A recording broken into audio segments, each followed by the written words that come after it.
guys, welcome back to my channel. So if you saw my last video, it was like a car vlog and it was about starting my nurse residency program. So if you haven't seen that, then I'm going to talk about a little bit of what I talked about in that video in this video. So I mean, if you want to go watch it, go ahead, but it was filmed in my car, so it's not the best quality.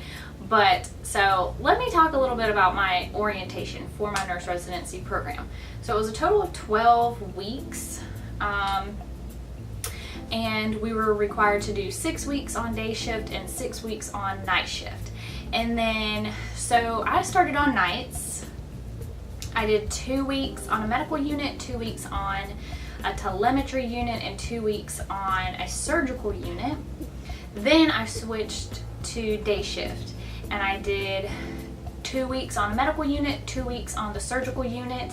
And then at that point, instead of finishing out my orientation with they call it the academy, instead of finishing that up and going to 2 weeks to telemetry, I was just hired on the surgical unit, and that's where I wanted to go. We actually got to fill out a paper, a form saying, you know, which unit do we want to work on. We got to choose a dream unit, and then in order of like our top pick, basically. And I chose surgical unit for my dream unit, and that's what I ended up getting. So instead of finishing the academy and going to tele, I just stayed on surgical. And then once I was hired onto that unit specifically, I did an additional 3 weeks on days with a preceptor. This whole time I'm with a preceptor. And I'll talk a little bit more about that in a little bit. But then after the 3 weeks on days on surgical, then I switched back to nights because that is the shift that I wanted. So then I switched back to nights, and I had 2 weeks with a preceptor then, and then I was on my own. So I looked it up on my calendar on our schedule. My last day of orientation was January 17th. So it's actually coming up on 6 months that I have been totally on my own with no one. Well, I'm not gonna say no one to help me because I get a lot of help from other people, but as far as like being sort of like under someone and like having someone watching over you the whole shift, that I have been pretty much by myself for 6 months. So that's awesome. So now going back to what I was talking about with the whole preceptor thing, like when I first started, the way they did it in our orientation was for the first 2 weeks, you only had like one or two patients. And then each week or two, you would sort of go up in how many patients you were allowed to have. And you were always assigned to a preceptor, so your preceptor was right there to help you with your 1, 2, 3, however many patients you had. By the end of the orientation, you were supposed to have worked your way up to having 6 patients. So unfortunately, since I started on nights, by the time I got to the end of my orientation, I was back to day shift. And on day shift, they only take 5 patients at my hospital. So I never really knew what it was like to have 6 patients until I was on my own. And so that was really overwhelming and just crazy. It's almost like unmanageable. And I know a lot of hospitals have nurse to patient ratios that are like 1 nurse to 7 or 8 patients. And that's just insane to me. So very thankful for our ratios.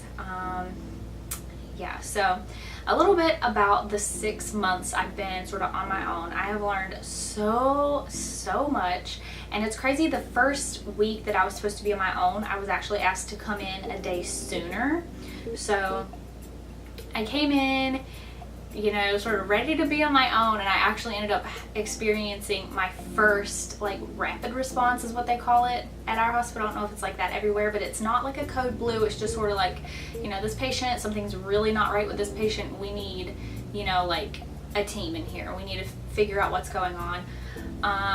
So yeah, that happened. Like my patient's heart rate was in the 160s, 170s. She was in, it's called SVT, supraventricular tachycardia. So We have a critical care nurse come down, and nursing supervisor comes, charge nurse is obviously in there, and we had to page the doctor. So that was quite an experience on my first shift all by myself.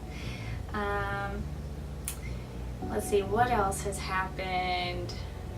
I've actually had 2 rapid responses. That was the first one on my first night by myself, and then I had another one where the patient was actually unresponsive and like still breathing but like not responding to me. So we ended up doing a rapid response for that time. That probably happened around my 3-month mark.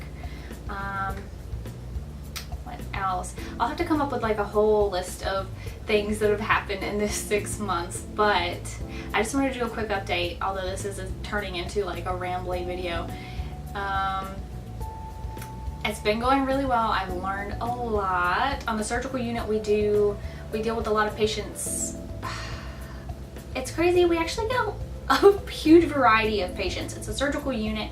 However, we get a lot of overflow from other units in the hospital because we can do the cardiac monitoring, like with the, like if you're on a telemetry floor, if you know what a telemetry floor is, where they have to have the little monitor, the heart monitor. I think it's called a Holter monitor. I'm not exactly sure, but we can have those, whereas like a medical unit, they're not allowed to have patients who need the monitors. So we get a lot of telemetry overflow. We have even had OB patients when they, you know, were full. We obviously get the medical overflow if they're full. So we get a wide variety of patients. So I've seen a lot. And as far as our surgical patients, we get back surgeries.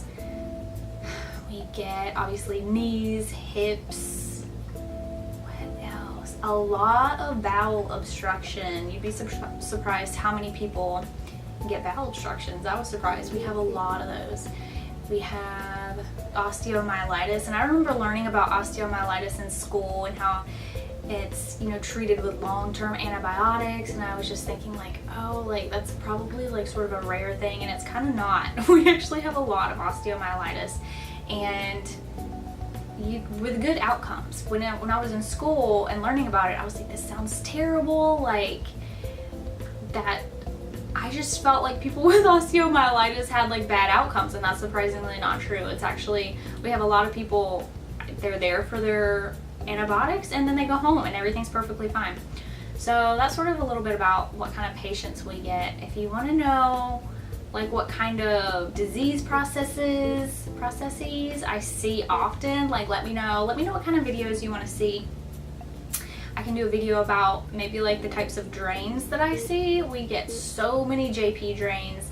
Don't see as many hemovac drains. The only time I see hemovac drains are with shoulder replacements, so that's kind of interesting. We see vacutainers, which I never even learned about in school. And Penrose drains is something we do not see a lot of, but we did learn about in school. It's kind of weird how the stuff we learned in school I don't really see a lot of, and then I don't know, it's interesting. But let me know what kind of videos you would be interested in seeing. I have a lot in mind.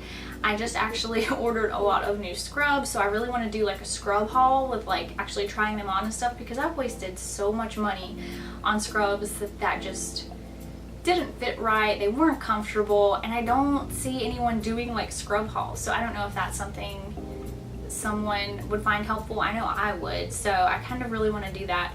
And I want to do a video about like my favorite nursing shoes. What else? Maybe like what I take with me to the hospital.